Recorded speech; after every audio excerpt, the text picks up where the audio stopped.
ഈ ആഴത്തിലുള്ള ചർച്ചയിലേക്ക് നിങ്ങൾക്ക് സ്വാഗതം. ലോകത്തിലെ ഏറ്റവും മികച്ച നിക്ഷേപകൻ എന്ന് കേൾക്കുമ്പോൾ വാറൻ ബഫറ്റിന്റെ മുഖമാണ് എല്ലാവർക്കും ഓർമ്മ വരിക, അല്ലേ? അതെ, തീർച്ചയായും. ആ പേരറിയാത്തവരായി ആരും തന്നെ ഉണ്ടാകില്ല. എന്നാൽ തന്റെ നിക്ഷേപ ജീവിതത്തിന്റെ ആദ്യത്തെ ഒരു 8 വർഷക്കാലം അദ്ദേഹം തികഞ്ഞ ഒരു പരാജയമായിരുന്നു എന്ന് പറഞ്ഞാൽ നിങ്ങൾ വിശ്വസിക്കുമോ? പലർക്കും അത് വലിയൊരു അത്ഭുതമായിരിക്കും. ശരിക്കും. അതായത് വെറുതെ ഗ്രാഫുകൾ നോക്കി വിപണിയെ പ്രവചിക്കാൻ ശ്രമിച്ച് സമയം കളഞ്ഞ ഒരു 11കാരനിൽ നിന്നാണ് ഇന്ന് കാണുന്ന ആ വലിയ സാമ്രാജ്യം, അതായത് $100 ബില്യൺ ആസ്തിയുള്ള ആ സാമ്രാജ്യം അദ്ദേഹം കെട്ടിപ്പടുത്തത്. അതെ അതെ. അടുത്തിടെ യൂട്യൂബിലെ കോയിൻ വോ ട്രേഡിംഗ് എന്ന ചാനലിൽ വന്ന വാറൻ ബഫറ്റിന്റെ വളരെ പ്രശസ്തമായ ചില നിരീക്ഷണങ്ങൾ അടങ്ങിയ ഒരു വീഡിയോ കാണാനിടയായി. അതാണ് നമ്മൾ ഇന്ന് ഈ ചർച്ചയിലൂടെ വിശദമായി പരിശോധിക്കുന്നത്. ഇത് വളരെ രസകരമായൊരു വിഷയമാണ്. നിങ്ങളിപ്പോൾ ഒരു മീറ്റിംഗിന് തയ്യാറെടുക്കുകയാണെങ്കിലും അല്ലെങ്കിൽ വെറുതെ പുതിയ കാര്യങ്ങൾ പഠിക്കാൻ താൽപ്പര്യമുള്ള ആളാണെങ്കിലും നിങ്ങളുടെ സമയത്തിന് പൂർണ്ണ മൂല്യം നൽകുന്ന ചില കാര്യങ്ങൾ ഇതിൽ നിന്നും ലഭിക്കും. ശരിയാണ്. കാരണം ഇത് വെറുതെ പെട്ടെന്ന് പണക്കാരനാകാനുള്ള കുറച്ച് ടിപ്പുകളല്ല. അല്ല, മറിച്ച് ശരിയായ മനോഭാവം എങ്ങനെ രൂപപ്പെടുത്തിയെടുക്കാമെന്നതിനെക്കുറിച്ചാണ്. അദ്ദേഹം തുടങ്ങിയതെങ്ങനെയാണെന്ന് കേൾക്കുമ്പോൾ തന്നെ ആർക്കും ശരിക്കും അത്ഭുതം തോന്നും. 1942 തന്റെ 11ാമത്തെ വയസ്സിലാണ് അദ്ദേഹം ആദ്യമായി നിക്ഷേപം നടത്തുന്നത്. ആഹാ, ആലോചിച്ചു നോക്കൂ, വെറും 11 വയസ്സ്.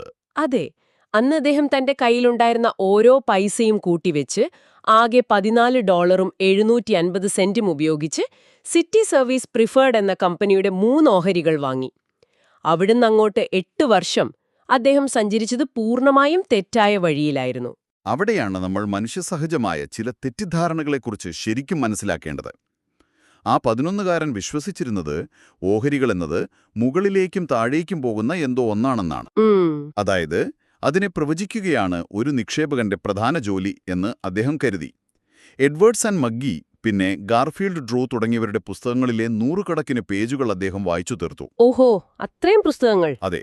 സാങ്കേതിക വിശകലനങ്ങൾ, അതായത് ഈ ടെക്നിക്കൽ അനാലിസിസ് വഴി വിപണിയെ കൃത്യമായി പ്രവചിക്കാമെന്നായിരുന്നു അദ്ദേഹത്തിന്റെ അന്നത്തെ വിശ്വാസം. കഴിഞ്ഞ മാസം ഒരു സ്റ്റോക്ക് എങ്ങനെ ചലിച്ചു എന്നതിന്റെ ഗ്രാഫ് നോക്കി നാളെ അതെങ്ങോട്ട് പോകും എന്ന് പ്രവചിക്കാൻ കഴിയുമെന്ന് അദ്ദേഹം വെറുതെ കരുതി. ശരിക്കും പറഞ്ഞാല് ഇത് ആകാശത്തെ മേഘങ്ങളുടെ രൂപം നോക്കി നാളത്തെ കാലാവസ്ഥ കൃത്യമായി പ്രവചിക്കാൻ ശ്രമിക്കുന്നത് പോലെയാണ്. അതെ, കൃത്യമായ ഉപമ.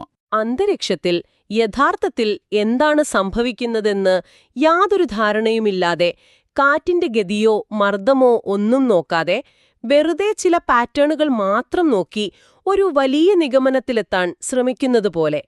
പക്ഷേ എനിക്കൊരു കാര്യം മനസ്സിലാകുന്നില്ല. എന്താണ്?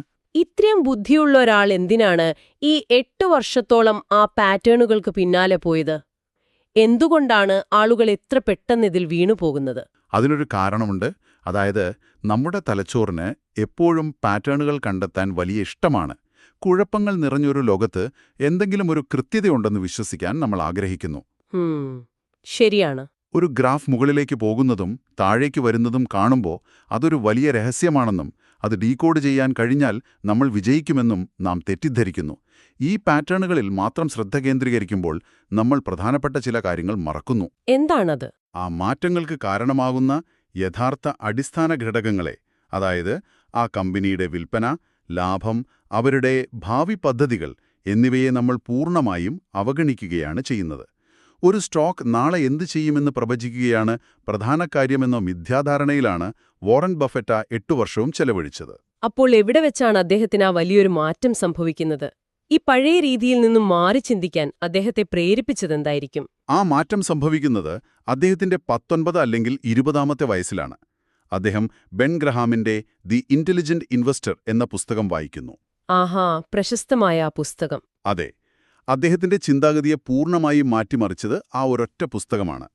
ആ പുസ്തകം വായിച്ചതിനു ശേഷം താൻ പിന്നീടൊരിക്കലും ഒരു ഓഹരി വാങ്ങിയിട്ടില്ല എന്നാണ് സാക്ഷാൽ ബഫറ്റ് പറയുന്നത്. ഒരു നിമിഷം, അത് കേൾക്കുമ്പോൾ ചെറിയൊരു ആശയക്കുഴപ്പമുണ്ട്. ഓഹരി വാങ്ങിയില്ല എന്ന് വെച്ചാൽ അദ്ദേഹം പിന്നെ എന്താണ് വാങ്ങിയത്? അതായത് രണ്ടും പണം നിക്ഷേപിക്കലല്ലേ? ഓഹരി വാങ്ങുന്നതും അദ്ദേഹം പറയുന്ന രീതിയും തമ്മിലുള്ള യഥാർത്ഥ വ്യത്യാസം എന്താണ്? അവിടെയാണ് ബഫറ്റിന്റെ വിജയരഹസ്യം ഇരിക്കുന്നത്. അദ്ദേഹം പറയുന്നത് താൻ വാങ്ങിയത് പബ്ലിക്കായി ട്രേഡ് ചെയ്യപ്പെടുന്ന ബിസിനസ്സുകളാണ് എന്നാണ്.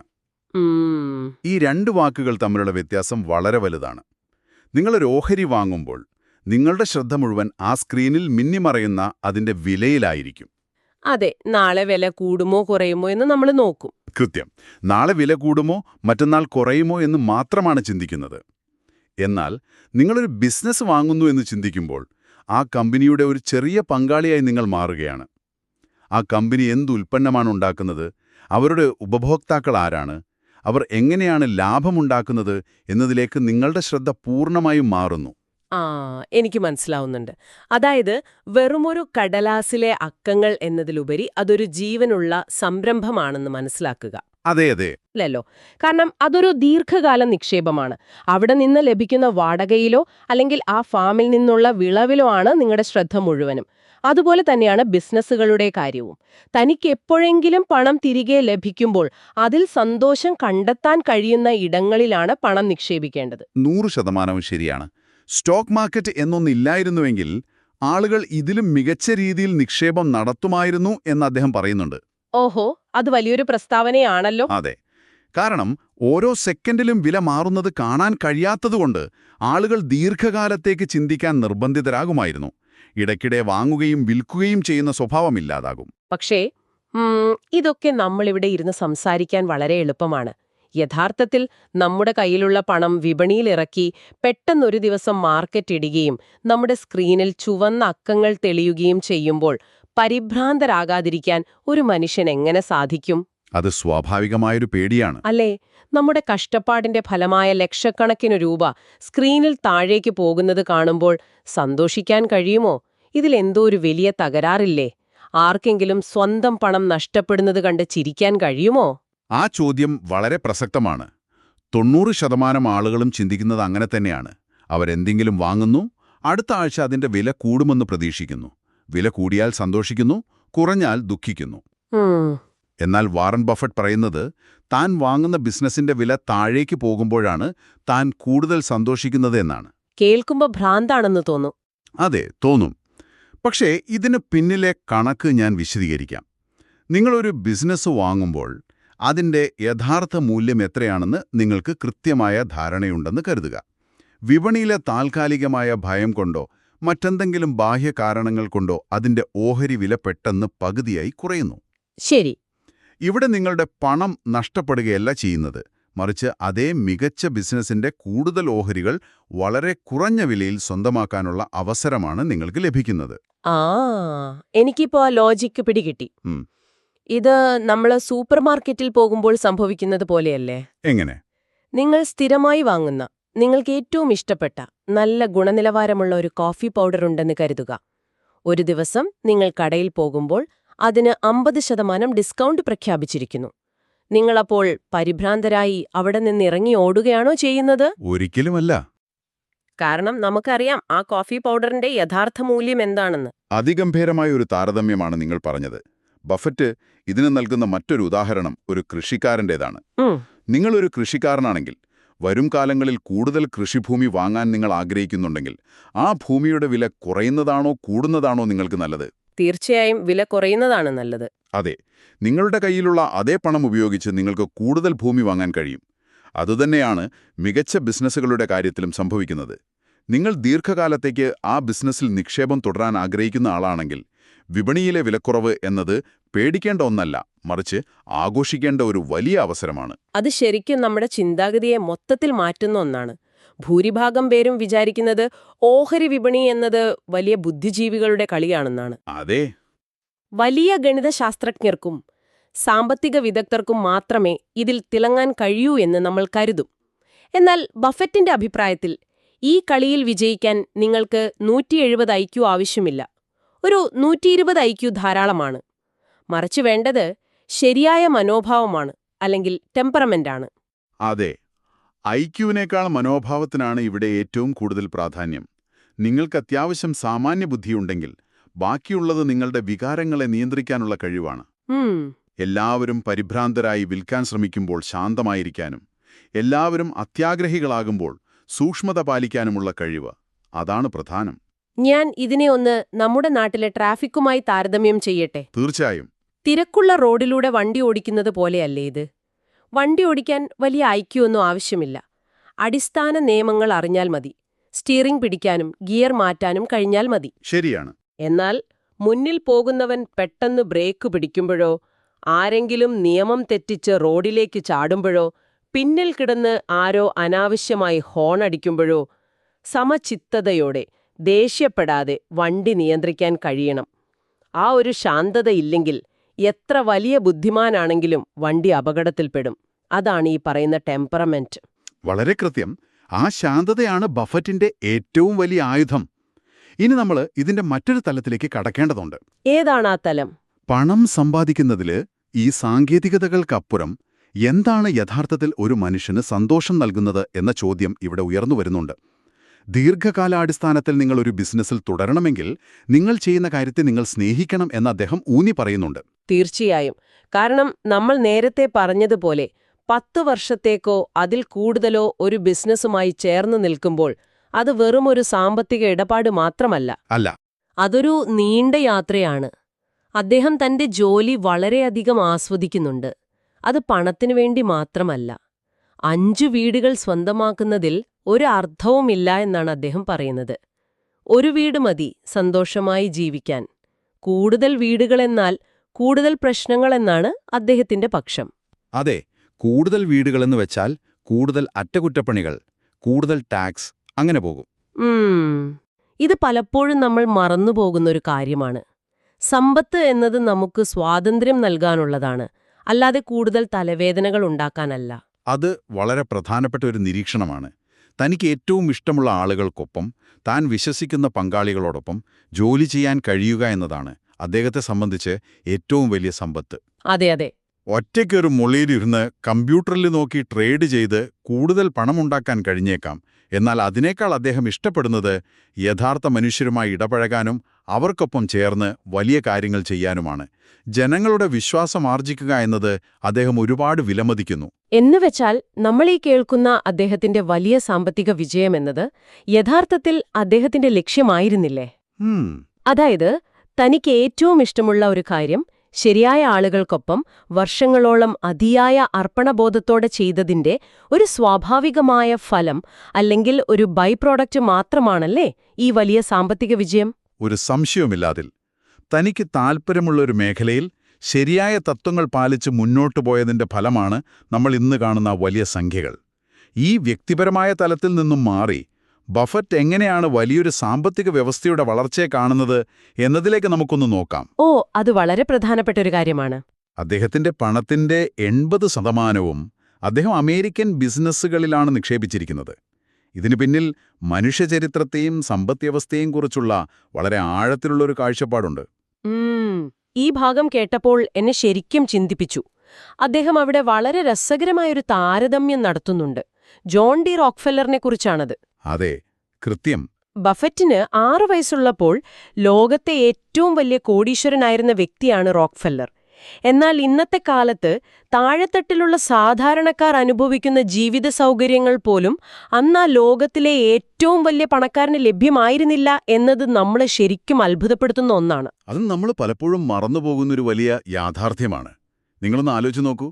റോക്ക്ഫെല്ലർ അക്കാലത്തെ ഏറ്റവും വലിയ സമ്പന്നനായിരുന്നിരിക്കാം. അദ്ദേഹത്തിന് പണം കൊടുത്ത് എന്തും വാങ്ങാമായിരുന്നു. അതെ. എന്നാൽ ഇന്നത്തെ കാലത്തെ മികച്ച വൈദ്യശാസ്ത്രമോ വിദ്യാഭ്യാസ സൗകര്യങ്ങളോ അദ്ദേഹത്തിന് പണം കൊടുത്താൽ പോലും കിട്ടുമായിരുന്നില്ല എന്നോർക്കണം. ബഫറ്റ് ജനിക്കുന്ന സമയത്ത് ദന്തഡോക്ടർമാർ വേദനസംഹാരിയായ നൊവോക്കെയിൻ പോലും ഉപയോഗിച്ചിരുന്നില്ല എന്നോർക്കണം. അതൊന്ന് സങ്കൽപ്പിച്ചു നോക്കൂ. ലോകത്തിലെ ഏറ്റവും വലിയ കോടീശ്വരനാണെങ്കിലും ഒരു പല്ലുവേദന വന്നാൽ അത് ഭയങ്കരമായ വേദന സഹിച്ചു തന്നെ പറിച്ചെടുക്കേണ്ടി വന്നിരുന്ന കാലം. പണം കൊടുത്ത് ആ വേദന മാറ്റാൻ അന്ന് കഴിയില്ലായിരുന്നു. ശരിയാണ്. എന്നാൽ ഇന്ന് അങ്ങനെയല്ല. ഒരു സാധാരണക്കാരന് പോലും നല്ലൊരു ആശുപത്രിയിൽ പോയാൽ വേദനയില്ലാതെ ചികിത്സ ലഭിക്കും. പിന്നെ വിനോദത്തിന്റെ കാര്യമെടുത്താലോ? പണ്ട് ഫുട്ബോൾ കാണണമെങ്കിൽ സ്റ്റേഡിയത്തിൽ തന്നെ പോകണമായിരുന്നു. അതെ, ടിക്കറ്റ് എടുത്ത് ക്യൂ നിന്ന്. ഇന്നാണെങ്കിൽ വീട്ടിലെ വലിയ സ്ക്രീനിലോ അല്ലെങ്കിൽ നമ്മുടെ പോക്കറ്റിലിരിക്കുന്ന മൊബൈൽ ഫോണിലോ എവിടെയിരുന്നും നമുക്ക് കളി കാണാം. ലോകത്തെ മുഴുവൻ വിവരങ്ങളും നമ്മുടെ വിരൽത്തുമ്പിലുണ്ട്. ഇതൊരു ചെറിയ മാറ്റമല്ല. അതെ, ഈ മാറ്റം എങ്ങനെ സംഭവിച്ചു എന്നതാണ് നമ്മൾ ചോദിക്കേണ്ട പ്രധാന ചോദ്യം. 1889 കണക്കുകൾ അദ്ദേഹം സൂചിപ്പിക്കുന്നുണ്ട്. അതായത് ഏകദേശം 3 ആയുസ്സുകൾക്ക് മുൻപ്. ഉം, അന്ന് ലോക ജനസംഖ്യയുടെ വെറും 0.5% മാത്രം വരുന്ന ഒരു ജനതയാണ് അമേരിക്കയിലുണ്ടായിരുന്നത്.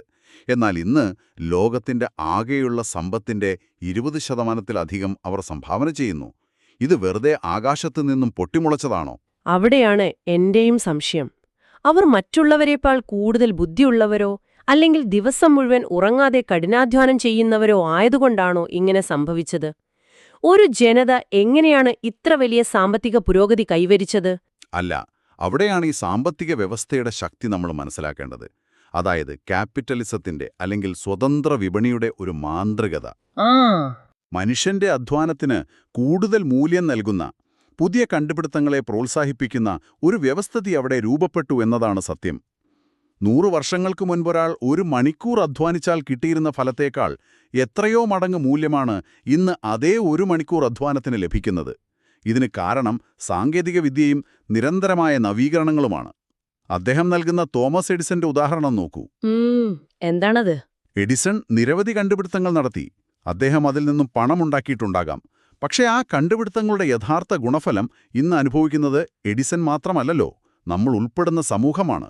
ഒരു വ്യക്തിയുടെ ബുദ്ധിയും അധ്വാനവും കോടിക്കണക്കിന് ആളുകളുടെ ജീവിതം എളുപ്പമാക്കുന്നു. ഓഹോ, എന്നുവെച്ചാൽ മനുഷ്യരാശി എപ്പോഴും പുരോഗതിയിലേക്ക് കുതിച്ചുകൊണ്ടിരിക്കുകയാണ്. പുതിയ ബിസിനസ്സുകൾ ഈ പുരോഗതിയെയാണ് മുന്നോട്ട് നയിക്കുന്നത്. ഈ നിരന്തരമായ പുരോഗതിയിലാണ്, ഈ അടിസ്ഥാന വ്യവസ്ഥിതിയിലാണ് വാറൻ ബഫറ്റ് തന്റെ വിശ്വാസവും നിക്ഷേപവും അർപ്പിക്കുന്നത്. അതെ, നമ്മളൊരു ബിസിനസ് വാങ്ങുമ്പോൾ യഥാർത്ഥത്തിൽ മനുഷ്യന്റെ ഈ പുരോഗതിയിലാണ് നമ്മൾ പങ്കുചേരുന്നതല്ലേ? കൃത്യമായി പറഞ്ഞാൽ അതാണ് കാര്യം. ഒരു സിസ്റ്റം എന്ന നിലയിൽ അത് നിരന്തരം വളർന്നുകൊണ്ടിരിക്കുകയാണ്. അതുകൊണ്ടാണ് അദ്ദേഹം വിപണിയിലെ താൽക്കാലിക തകർച്ചകളെ ഭയക്കാത്തത്. കാരണം മനുഷ്യൻ എപ്പോഴും പ്രശ്നങ്ങൾക്ക് പരിഹാരം കണ്ടെത്തി മുന്നോട്ടു പോകും എന്ന വലിയ വിശ്വാസം അദ്ദേഹത്തിനുണ്ട്. അപ്പോൾ നമ്മൾ ഇന്ന് സംസാരിച്ച കാര്യങ്ങളൊന്ന് ചുരുക്കി പറഞ്ഞാൽ, ഓഹരി വിപണിയെ പ്രവചിക്കുക എന്ന പഴയതും തെറ്റായതുമായ രീതി നമ്മൾ പൂർണ്ണമായും ഉപേക്ഷിക്കണം. അതെ, മേഘങ്ങളെ നോക്കി കാലാവസ്ഥ പ്രവചിക്കുന്നതിന് പകരം നല്ല ബിസിനസ്സുകൾ കണ്ടെത്തി അതിന്റെ ഉടമസ്ഥരായി മാറാൻ ശ്രമിക്കുക. ഈ കളിയിൽ വിജയിക്കാൻ വലിയ ഐക്യുവോ വലിയ കണക്കുകളോ ഒന്നും ആവശ്യമില്ല. മറിച്ച് ട്രാഫിക്കിൽ വണ്ടി ഓടിക്കുന്നത് പോലെയുള്ള ശരിയായ മനോഭാവമാണ്, അല്ലെങ്കിൽ ടെമ്പറമെന്റാണ് വേണ്ടത്. ശരിയാണ്. വിപണി ഇടിയുമ്പോൾ, അതായത് വില കുറയുമ്പോൾ പരിഭ്രാന്തരാകാതിരിക്കുക. സൂപ്പർമാർക്കറ്റിലെ ഡിസ്കൗണ്ട് പോലെ അതിനെ ഒരു വലിയ അവസരമായി കാണുക. പണത്തിന് പിന്നാലെ പായുക എന്നതിലുപരി തങ്ങൾ വിശ്വസിക്കുന്നവരോടൊപ്പം തങ്ങൾക്കിഷ്ടമുള്ള കാര്യങ്ങൾ ചെയ്യുക എന്നതാണ് യഥാർത്ഥ സന്തോഷം. ഒപ്പം നാം ജീവിക്കുന്ന ഈ ലോകം സാമ്പത്തികമായും സാങ്കേതികമായും എത്രത്തോളം മുന്നേറിയെന്നും മനുഷ്യരാശിയുടെ പുരോഗതിയിൽ വിശ്വാസം അർപ്പിക്കുന്നതിന്റെ പ്രാധാന്യവും നമ്മൾ മനസ്സിലാക്കി. വളരെ മനോഹരമായത് സംഗ്രഹിച്ചു. ഇതൊരു സാമ്പത്തിക പാഠം മാത്രമല്ല, ജീവിതത്തെ എങ്ങനെ ശാന്തമായി സമീപിക്കാമെന്നതിനെക്കുറിച്ചുള്ള വലിയൊരു ദർശനം കൂടിയാണ്. തീർച്ചയായും. ഈ വിശദമായ വിശകലനം ഇവിടെ അവസാനിപ്പിക്കുന്നതിന് മുൻപ് ഈ കേട്ടുകൊണ്ടിരിക്കുന്ന നിങ്ങളോട് ഒരു കാര്യം പറയാൻ ഞാൻ ആഗ്രഹിക്കുകയാണ്. ഇന്ന് നമ്മൾ സംസാരിച്ച കാര്യങ്ങളിൽ നിന്നും ഒരു നിമിഷം മാറി നിന്ന് ഒന്ന് ചിന്തിച്ചു നോക്കൂ. ഇന്ന് നിങ്ങളൊരു ബിസിനസ് വാങ്ങുകയാണെന്ന് കരുതുക. അടുത്ത 10 വർഷത്തേക്ക് ആ ബിസിനസിന്റെ വിലയോ അതിന്റെ വിപണി മൂല്യമോ എന്താണെന്ന് പരിശോധിക്കാൻ നിങ്ങൾക്ക് ഒരു കാരണവശാലും കഴിയില്ല എന്നും ഇരിക്കട്ടെ. അങ്ങനെ ഒരു സാഹചര്യത്തിൽ ഏത് തരം ബിസിനസ്സായിരിക്കും നിങ്ങൾ തെരഞ്ഞെടുക്കുക? എന്തുകൊണ്ടായിരിക്കും നിങ്ങൾ ആ ഒരു പ്രത്യേക ബിസിനസ് തെരഞ്ഞെടുക്കുന്നത്? ഈ ഒരു ചോദ്യം സ്വയം ചോദിക്കുന്നത് നിങ്ങളുടെ നിക്ഷേപങ്ങളെക്കുറിച്ചും ഒരുപക്ഷെ നിങ്ങളുടെ ജീവിത ലക്ഷ്യങ്ങളെക്കുറിച്ചുമുള്ള കാഴ്ചപ്പാടുകളെ പൂർണ്ണമായും മാറ്റിമറിച്ചേക്കാം. വീണ്ടും കാണാം.